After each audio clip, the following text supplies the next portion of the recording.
अत्यंत गरीब परिवार का एक बेरोजगार युवक नौकरी की तलाश में किसी दूसरे शहर जाने के लिए रेलगाड़ी से सफर कर रहा था।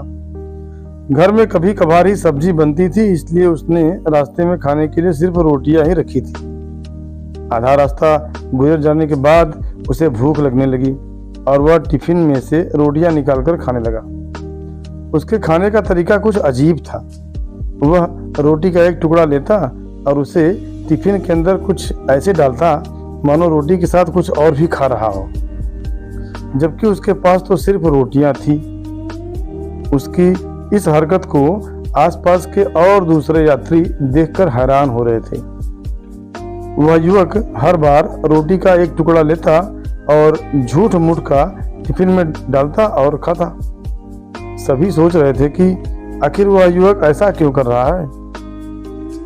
आखिरकार एक व्यक्ति से रहा नहीं गया और उसने उससे पूछ ही लिया कि भैया तुम ऐसा क्यों कर रहे हो, तुम्हारे पास सब्जी तो है ही नहीं, फिर रोटी के टुकड़े को हर बार खाली टिफिन में डालकर ऐसे खा रहे हो मानो उसमें सब्जी हो।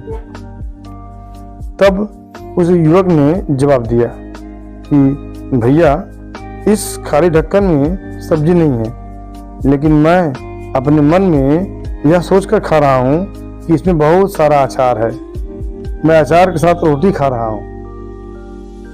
फिर व्यक्ति ने पूछा, खाली ढक्कन में अचार सोचकर सूखी रोटी को खा रहे हो तो क्या तुम्हें अचार का स्वाद आ रहा है? हाँ बिल्कुल आ रहा है, मैं रोटी के साथ अचार सोचकर खा रहा हूँ और मुझे बहुत अच्छा भी लग रहा है, युवक ने जवाब दिया। उसके इस बात को आसपास के यात्रियों ने भी सुना और उन्हीं में से एक व्यक्ति बोला, जब सोचना ही था तो तुम अचार की जगह मटर पनीर सोचते, शाही गोभी सोचते, तुम्हें इनका स्वाद मिल जाता। तुम्हारे कहने के मुताबिक तुमने अचार सोचा तो अचार का स्वाद आया, तो और स्वादिष्ट चीजों के बारे में सोचते तो उनका स्वाद आता ना। सोचना ही था तो भला छोटा क्यों सोचे, तुम्हें तो बड़ा सोचना चाहिए था।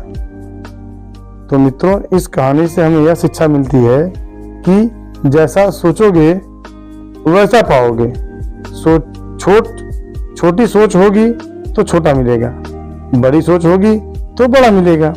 इसलिए जीवन में हमेशा बड़ा सोचो, बड़े सपने देखो तो हमेशा बड़ा ही पाओगे। छोटी सोच में भी उतनी ही ऊर्जा और समय खपत होगी जितनी बड़ी सोच में। इसलिए जब सोचना ही है तो हमेशा बड़ा ही सोचो।